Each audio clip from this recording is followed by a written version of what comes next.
All right, guys, let's face it. We live in the easiest time to be rich, and you still aren't rich, which means that you don't know. There's a disconnect. Like, there's a disconnect from what it takes to be rich versus how to actually get there. So in this video, we're going to talk about the 5 things you need to become rich in 2023. Little background about myself. My name is Bryson. I'm 20 years old, and I became a millionaire before I could legally buy a drink, legally buy a gun, legally go into clubs, legally do most things. And with that being said, number 1 on the list is going to be mindset. So I encourage you guys to look at mindset as sort of the foundation for everything to be built on. So when you look at a small house, it has a small basement.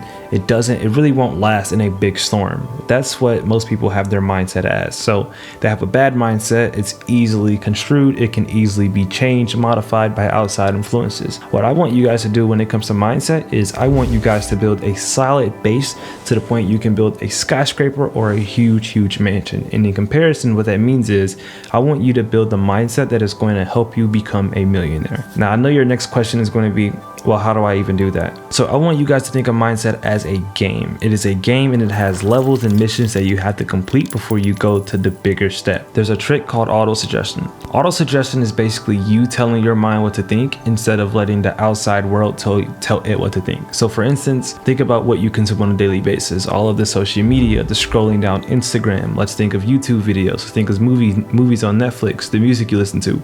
It's doing 2 things. It's telling you, 1, how you should feel, and 2, how you should think. If you watch a movie that's about drama, you're going to feel a little bit sadder. You're going to feel a little bit more complex. You're going to have tons of opinions. But if you watch a movie about motivation, you're going to feel motivated. You're going to feel inspired. You're going to have a vision in your mind of, what you want to do. So when it comes to auto-suggestion, instead of you watching anything, you become very clear on what you watch, so that way your thoughts are on the same wavelength every day. So for instance, let's say we watched a David Goggins video about running miles every day. Here's what you would do. For 30 days, you will watch the same video over and over again, and each day you would take more action on your plan to run those miles. Putting yourself on a very strict mental diet so that every day your thoughts are telling you what to do and you are telling yourself what to think. Because let's keep it honest, while you may want to succeed, most of the time you need to take action and you need to be reminded that you need to succeed, because with everything going on in the world today, it is so easy to be distracted. Let's say you're riding down the street, or let's say you're riding on the highway and you're thinking of a huge plan to become rich, and you're just working through it in your mind, and your favorite song comes on. 1, you stop thinking about getting rich, which is what you need to be doing most of the time. And 2, after that one favorite song comes on, you then go searching for the next favorite song and the next favorite song and the next favorite song. So instead of you giving into the entertainment and the bad suggestions, you would actually be thinking more about what you want your life to be like and the things that you want in life. And that would help you get there much quicker. So when it comes to mindset, another key thing is, well, how do you get that mindset and what do you do to get the perfect mindset? Or nothing's perfect, but the right mindset. So one of the best things I did was I started reading self-help books and financial books. These books pretty much educated me. It's all education, right? You don't know what you don't know, but if you want to be exposed to something different, you read books. So I didn't know any millionaires in my family or anyone that I can call and ask. However, there are tons of books out there about becoming a millionaire. They're written by millionaires. And what I would do is I would read these books. And that's how I even started to formulate the questions I needed to answer to, because I would read these books, and those books and those words would become my mentors, right? And everything that I got out of those books, I would implement. And honestly, that's a huge role in me becoming a millionaire before the age of 21. Another thing about mindset is I'll use myself as an example. And I've said this in the past before. For the greater portion of your beginning stage of life, so from 0 to 18, which is normally when you graduate high school, your mindset is going to be curated around the people who raised you. You're going to see things a certain way because of them. You're going to have certain opinions because of them. Your daily life's going to be because of them, because of what you watched them do their whole life, and you learned and you kind of adapted to it and put your own little way on it. That is what's going to happen. When it comes to the second step of building a great mindset, 1, you have to clean your environment and limit what you're exposed to, and that comes to not only just entertainment but also people. One of the greatest things you can do early on is stop feeling a certain way about everything that just doesn't correlate to you. If you turn on the news, you see someone store robbed today, you don't need to watch that. And 2, you don't need to have an opinion on it, because it does nothing for your life like that. right? You can't change it, but if you just rouse you up in a certain way and it makes you angry, it is just disrupting your pattern and the great life that you were trying to build for yourself, because you're going to be focused on the bad feeling you got because that store was robbed, even though you didn't do the robbery, and two, you can't do anything about the robbery. It just doesn't make sense to even give into it, if that makes sense. I try my best to protect my mindset these days, and I go to the extreme of deleting social media sometimes, not following certain people, not communicating with certain people. Most of the time, I don't answer phone calls if they are not planned, because most people aren't operating in the right mental mindset. So when they talk to you and you communicate, they're putting their mindset on you, and that's the last thing you want to do. You need to close yourself off and pretty much only expose yourself to things that is going to help you build out that dream life. So if you want to become a millionaire faster, talk to millionaires. Talk less to people who are not millionaires and who aren't on the way to becoming millionaires. So I highly believe that when it comes to stuff like that, a millionaire is deeper than having $1 million in your bank account. Money is money. Money can be printed, money can be lost, money can be spent. However, if you have the mental mindset of a millionaire, that is more important, because you see things a certain way, you behave a certain way, you attract a certain type of person, you have different type of company, different type of hobby, different types of conversations. That is what you need more of, right? So don't get too attached to, that guy's a millionaire, I want to be his friend. The millionaire who's a millionaire but drinks every night, lays around with multiple women, isn't disciplined, is not that good of a friend than someone who is the exact opposite but with less money, right? So the way that the mind works is it's actually really funny, and if you know how to use it, it becomes your best friend. So the mind thinks thoughts, and those thoughts are things. The way that it works is everything you think about is you're either pushing it farther away or you're getting it closer to you. You become what you think about most of the time. So if you are always thinking about something negative, you're going to become negative, and then everything in your life is going to turn negative. But on the flip side, if you think about things that are positive, you think about good outcomes, you think about what you want, that is going to happen to you as well. So what most people don't understand is you become what you think about most of the time, regardless of what it is and regardless of whether you know it. The person who constantly thinks about not having money is going to be the one who doesn't have money, right? And they may not know this, but that doesn't change the fact that that is the way that it is. So with that being said, I encourage you to think about what you want. And I want you to be real specific. How much money do you want to make? What location do you want to live in? What does the weather feel like? What are the people that you're going to be surrounded act like? What do they do? Think about those things. And the more you think about those things, the more that you're putting it on your mental picturing, the more that you're going to be able to plan out how to get there, and the quicker you're going to be able to take action on that plan, the more you think about it. But the vice versa also works. The less you think about it, the less you're going to be able to plan, the less you're going to be able to vision, and all of these things play a critical role to getting to that end point. Next, we're going to talk about money. So money is really interesting because it has multiple personalities depending on who you talk to. For some people, love money, and it's like they love talking about it, they love having it, they love being around it, they just love it.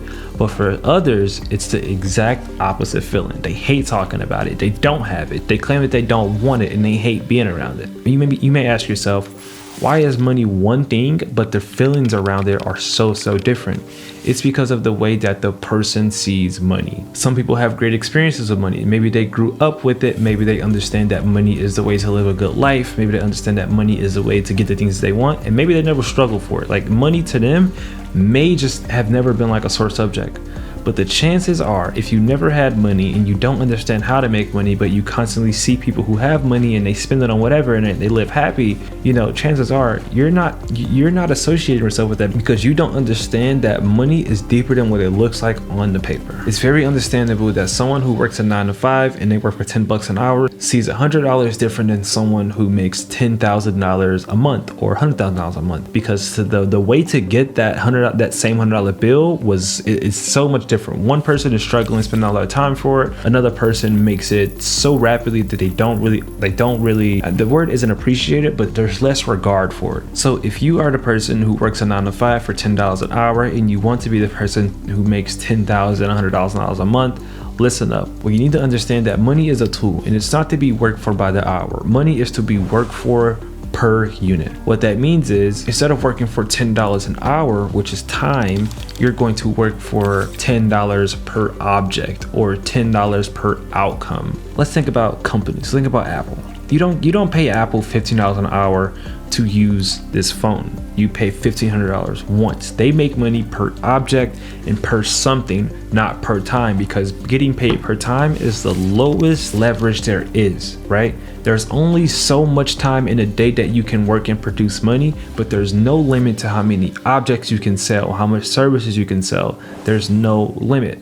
So when you're working by the hour, you're putting a cap on it. No matter how smart you are or your capability, if you work for $200, even if you work for $1,000 an hour, you can only work X amount of hours per day, which means that, for example, 8 hours a day, you make $100 an hour. You still can only make $800 a day. Keep it, and just to be honest, that's good income, but it gets much, much better.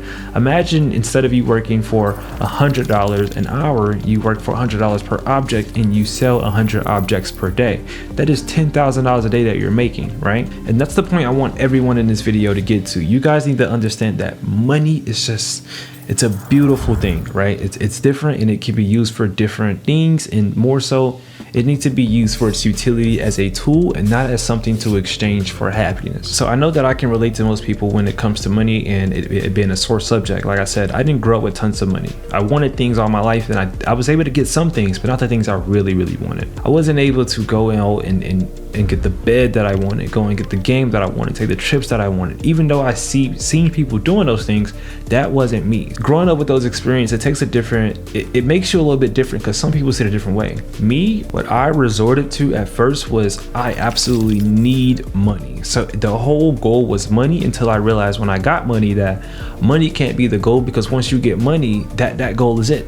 It needs to be more so, why do I want money? What am I going to do with this money? Who am I going to help with this money, right? You have to establish the things that money can do for you, or things that money can buy for you, over money. Because like I said, money in itself, just a paper. I can rip it, I can burn it, I can go print it. They print it out every day, the Federal Reserve, or I can lose, someone can steal it. What I ended up realizing about money is that money is more so meant to open. It allowed me to become more of myself because I didn't have to trade my time for it. I was able to get an assistant who does pretty much anything I want her to. Able to get people. I was able to outsource things I don't want to do, which made me happier because it allowed me more free time, right? So you may be wondering, okay, I understand all of that. Money is this, money is that. What do I actually do with money? What you do with money is simple. You use money to make more money. And that is the big point that most people just do not understand. Most people in this world use money as a one-off transaction. It's a one-for-one, meaning I pay you for something, I get that something, that's it. But the rich people use money a different way. They spend their money on things that keeps going. So let's just use real estate as a great example. Someone who doesn't know how money works, they are going to buy a primary home before they buy an investment home, right? They're going to buy a home and they're going to live in that home. They're going to raise their kids in that home, which it's no problem with that. It's to each its own. However, that is a one-to-one transaction. You bought the home to live in it, which means that home is no longer producing income. So you're working a job to pay off for that home.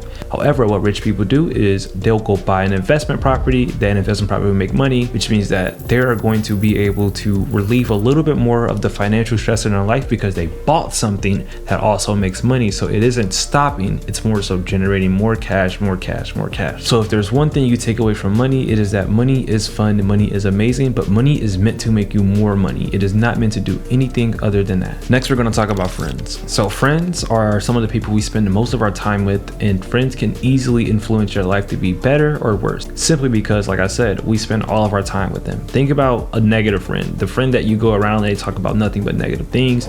Eventually you start ending up being negative as well. Or think about the friends who have the bad habits. They don't go to the gym, they smoke weed. Eventually it happens to you as well. So when it comes to friends and being rich, they direct and they go together so well that you want to be so careful who your friends are. I've always said that it's either great company or no company at all, because I would rather fail on my own and not fail because of other people around me. It may seem extreme, but when you're picking your friends, you have to qualify your friends. Like, to a degree, your friends need to interview and apply to be your friend. You know, we're not kids anymore. We're not in school anymore. Friends are not the people who you just met because you guys are in a location together. Friends are people who have the same interests, who enjoy the same things, who have the same, or not the same, but similar goals, who see something similar for their lives. Ideally, someone who is trying to become a billionaire should not be friends or in close proximity to someone who's okay with making $2,000 a month. They have different things that they want to do, and they have different behaviors. One is going to counteract the other. The way that it works is the one who wants to become a billionaire wants to do more things. They want to wake up early. They want to work more. However, the one who wants to make $2,000 a month, that doesn't require much. So they aren't going to be doing much. So you see how instead of it being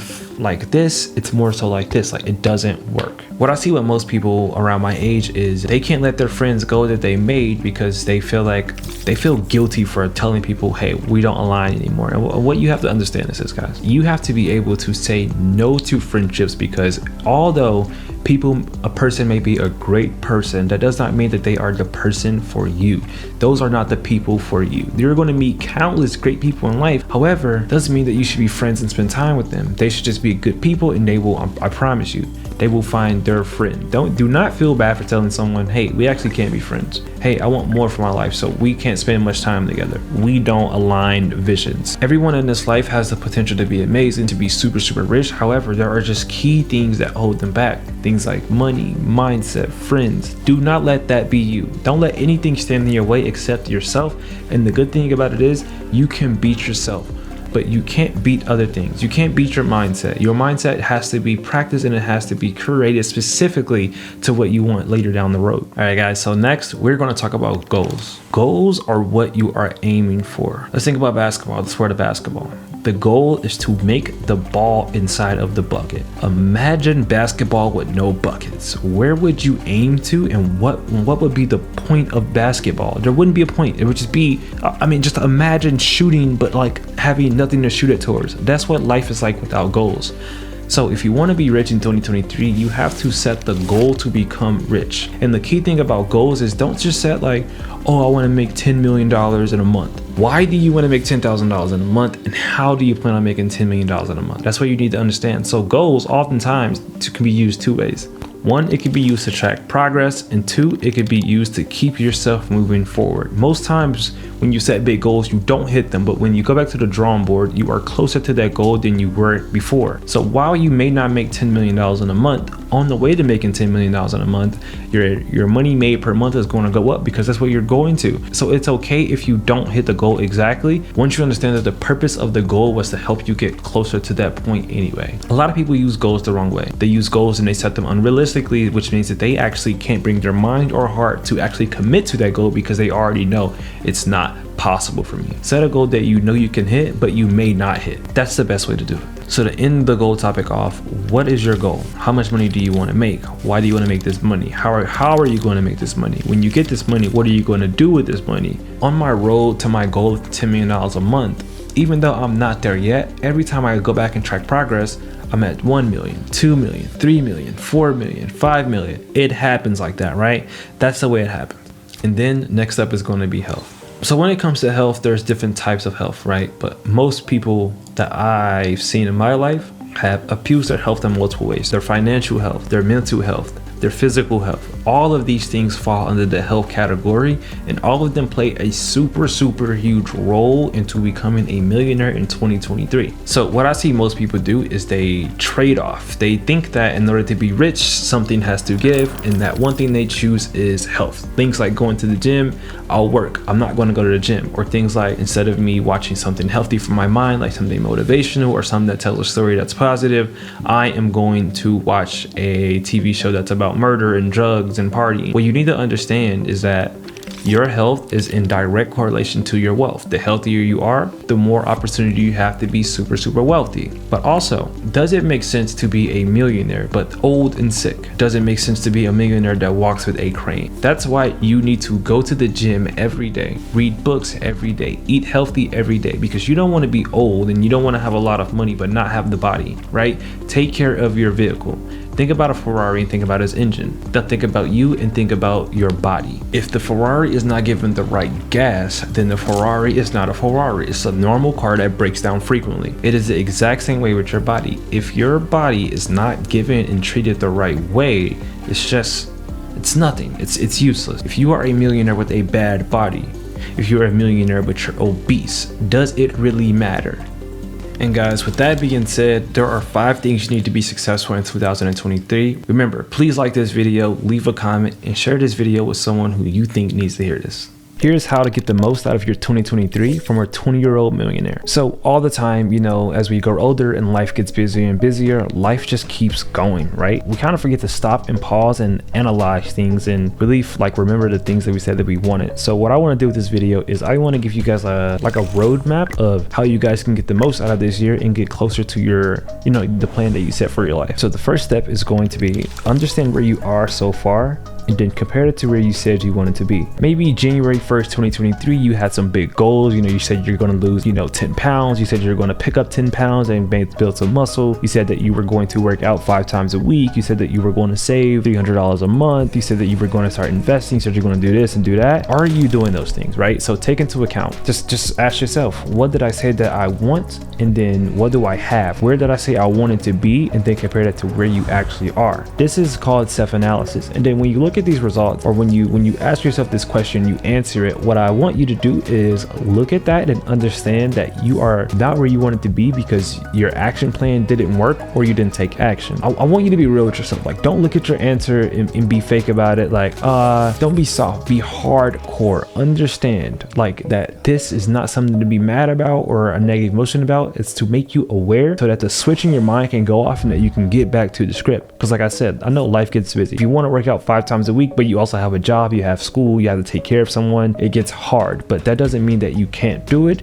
You just, it kind of just waned out. But I am here to make you aware that you wanted those things so that you can get back on that action plan. So ask yourself this question: where am I now versus where do I want to be, or where did I say I wanted to be? Now that you finish up the first step of comparison to where you are versus where you wanted to be, we then have to do it again. We have to decide where we want to be at the end of the year. So from this point forward, as you watch this video, set some goals. How much money do you want to have at the end of 2023? How many books do you want to have completed by 2023? What business do you want to start by the end of 2023? How many new friends do you want to have by the end of 2023? What places do you want to go by the end of 2023? Setting an end goal and understanding like where you want to go helps you get that action plan on how to get there. If you don't know where you're going, or if you don't know where you're aiming, then you don't shoot. You can't shoot, right? You need a target. You need to set this destination, and you need to understand that here's where I want to go. I do this is how I'll get there. So for example, let's say that you wanted to lose 10 pounds by the end of 2023. You would understand that 1, I have to eat a certain way. Ask yourself, what foods do I need to eat? Do I need to get a diet plan? Do I need to find a chef? Do I need to find a meal prep service? 2, then you need to say, okay, if I want to lose 10 pounds, then I have to go to the gym consistently. What days do I want to go to the gym, and what days can I fit it into my schedule that makes it frictionless and makes me actually want to go? Next, you need to eliminate all of those barriers in your mind, because if you've been wanting to go to the gym but you didn't, why? You need to identify why didn't you go to the gym even though you knew that you wanted to lose weight. Then you need to flip those. If it because you don't like your gym outfits, that's a big thing. Like you want to feel confident in a gym but you don't have gym clothes. You need to go and set an action plan to go get gym clothes that you like to feel good in and that you feel good in, so that it's easier for you to get up every day and go work out. The next thing I want you to do is to remove everything that could slow you down. Like I said, in daily life there are so many things that get in the way and that slow us down from getting where we want to be, and that's why most people don't end up hitting their goals and pretty much bring into life what they see fit. When I say remove everything that could slow you down, I mean friends, family, media, entertainment,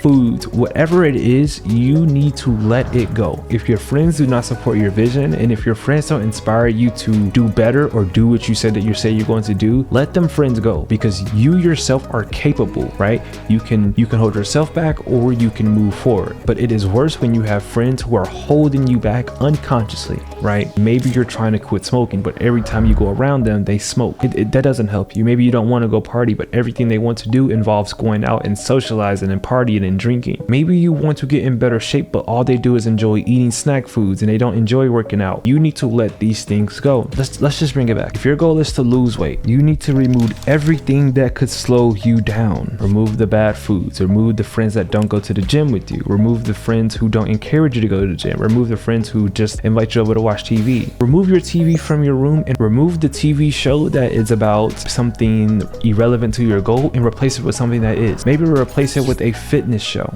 Replace it with a show that shows people working out. This is going to inspire you to also want to work out. You have to create the environment that creates success, right? If you have a hard time getting up in the morning, get an alarm clock. Get some motivational quotes around your room, around your house, around your car that makes whenever you read it, it turns on a switch that encourages you. Do these things. Then after you've done all these things, I want you to set a punishment for not doing what you said you would do. So we just ran through the full step of what you need to do, but if you don't do these things, you need to punish yourself. You need to punish yourself because the longer you say you're going to do something and you don't do it, the bigger the effect that it has on you, right? You absolutely need to punish yourself for not doing what you said you're gonna do. Okay, I didn't go to the gym today. What's the punishment? It has to be something that you hate. I have to go and give someone $200 because I missed the gym. I have to go and do 2 workouts tomorrow because I missed the gym. You need to punish yourself to hold yourself accountable, because if you don't hold yourself accountable, then you're just going to get into the habit of not keeping your word, and that is the worst thing, not only for yourself but for other people around you. What becoming a millionaire at age 20 has taught me. So for everyone who doesn't know me, my name is Bryson Blocker. I'm a 20-year-old entrepreneur and I became a millionaire at the age of 20. I'll be 21 May 18th. Becoming a millionaire definitely it's a change in life, especially when you come from a background like mine. I didn't come up with money. My parents were in and out of prison, and I've lived with multiple different family members growing up. The chances of me being in prison are much, much higher and likely than me becoming a millionaire at 20 years old. But I did it, and here's what I've learned. 1, money doesn't buy happiness, but what money buys does. So I think that there's and it's not a bad conception, but there's a conception in a perspective that money does buy happiness. And for someone who lacks money and someone who doesn't have money, I can see why they can have that thought and that idea. But for someone who does have money, I can 100% tell you that it isn't the paper in itself that buys happiness. It's what the paper can do that buys happiness. So sending money to your family, making sure bills are paid, buying gifts, eating out at restaurants, building friendships via, going out to nice dinners, buying cars, the things that you like. That's what buys happiness. But I think the main thing is being able to pay someone to do the things that you don't want to do. So I'm 20 years old. I have an assistant. I have someone who cooks my food. I have someone who trains me at the gym. I have one who picks up my dog poop. I have one who cleans our house. So stuff like that. It's what the money does, right? So like when you're setting your goals and you think I want to hit $1 million, try to change it around a little bit. Probably what you really want is I want more time to do the things that I love, and that's what I've been able to do. So I have people do all these things so that I can spend time doing what I love, which is building my business, right? So like I said, it isn't the money, it's what the money buys. Number 2, everyone thinks life gets easier after becoming a millionaire, and it does in some aspects, but maintaining the wealth costs a salary. What I mean by that is like when you tell people millionaire, they think, oh, you got it so easy. And yeah, I've got it easy, but I'm also paying people to make my life easier, and I'm paying services to make my life easier. So like I said, I just mentioned, I've got a cleaner, I've got an assistant, I've got someone who cooks my food, someone trains at the gym, someone picks up my dog poop. In those aspects, things are easier, and I don't worry about money anymore. Things are easier. It costs such a salary to maintain the wealth. So for example, my tax strategist cost me a flat rate of $25,000 per year. My legal team cost me $60,000 per year, and that doesn't include additional services. All around, I spend over 6 figures maintaining the wealth that I do have, and if you put 6 figures into perspective, that's more than some people make in a whole year of personal income. This is how much I pay to maintain the income that I have. So it's more so like, before you look at a millionaire or a billionaire and you say, oh, they have it so easy, make sure that in your mind you realize that what comes with making a high income is like sometimes more than people realize. And 9 times out of 10, when people realize how deep it gets, they will not change places. Because if I'm being honest, in some aspects, having a normal job it isn't more comfortable, but it's easier, right? So you just have to, you got to really be realistic. Like, do I want to go through the stress? Do I want to actually deal with the problems? Do I want to be the one that people look at for when they need something? Like, do you want that position? I wanted that position, so it doesn't matter to me, but you may not want that. Number 3 is finding the balance between giving and being taken advantage of. So with me being the first millionaire in my family and having a substantial income, what I have realized is that when things go wrong, my family may not always ask, but they're asking silently because there's no one else who can actually do it. You know what I mean? And I'm the one that's sending the money. I'm the one that's making sure things go smoothly as like the last resource. But what I have struggled with is saying no to my family, because what I also have to realize is that I can't give all my money away, because I'm grown. Like, I have expenses as well. Like, no matter how much money I make, I still need my money as well. So there's a line that is giving because I can and I want to, versus giving because I was asked to and been taken advantage of. There are some people who, just because you have money, they take it upon themselves to ask because they know you won't say no. And there are some people who won't ask at all, but you'll want to give to. So like I said, I have a hard time saying no, and I'm still working on it, because like I said, I just can't give away all my money, even though I am a millionaire. And I think that what most people don't realize about millionaire is, like, I'm not a liquid millionaire. I have assets. I have a house. I have cars. I have different type of asset classes as far as timepieces. I have a business that generates millions of dollars per month in cash flow. So it's a different type of millionaire, right? When I say millionaire, I don't mean I have $1 million in the bank. At one point I did, but I turned that cash into things that produces cash. And that's what sucks. The average mind doesn't understand that. So when I do say no, they're like, but you're a millionaire, why are you saying no? And it's like, but I have expenses as well. Like, I'm not freaking Chase Bank on command, you know what I mean? The fourth thing that it taught me is that once I'm dead, it'll just be me in a small box. Money really is just paper, and things are just things. So no matter how much money I make, no matter how many cars I buy, how many nice watches I buy, how many nice houses I buy, when I die, it is just going to be me in a box. I can't take any of this with me, but I can leave it to my children and let them do whatever with it. But it's just like the ground principle of knowing that it makes you appreciate having it now, like, so you can have a good life here, but it also doesn't make you over appreciate it as if it's something bigger than life. Losing money, it's just losing money. It's paper, you can replace it. However, once you're dead, you're dead. So while you have this money, invest into things like your health, invest into things like your memories, your family, and it's not always about just like having money, but it's like being able to do fun and good things with those money. Like, I know some people who are very frugal millionaires. They don't take trips, they don't spend time with their family, they don't buy anything,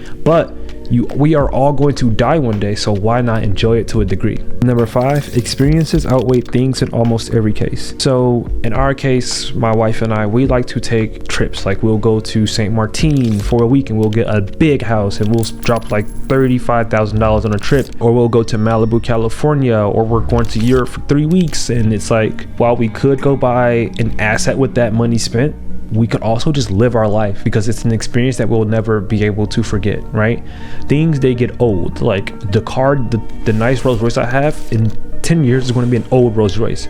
However, the trip that I took 10 years ago, that's going to be like, hey wife, remember when we went to St. Martin at 20 and we got these pictures and we could show our kids those are the things that matters. Being able to bring your family and whoever can come on those trips, those are amazing. Taking ski trips, experiences. So 9 times out of 10, I would always like to take the experience over a thing, because like I said, things are just things, but experiences are like, they're invisible. Like, you can't do anything with them but have them. Like, you can't forget something unless you lose your mind. But with a thing, a car, someone can hit your car, it could be totaled. You won't have that car anymore. Someone can steal your watch, someone can steal your car. Like, it's a thing. So becoming a millionaire at 20 has definitely taught me multiple things, and those are just 5.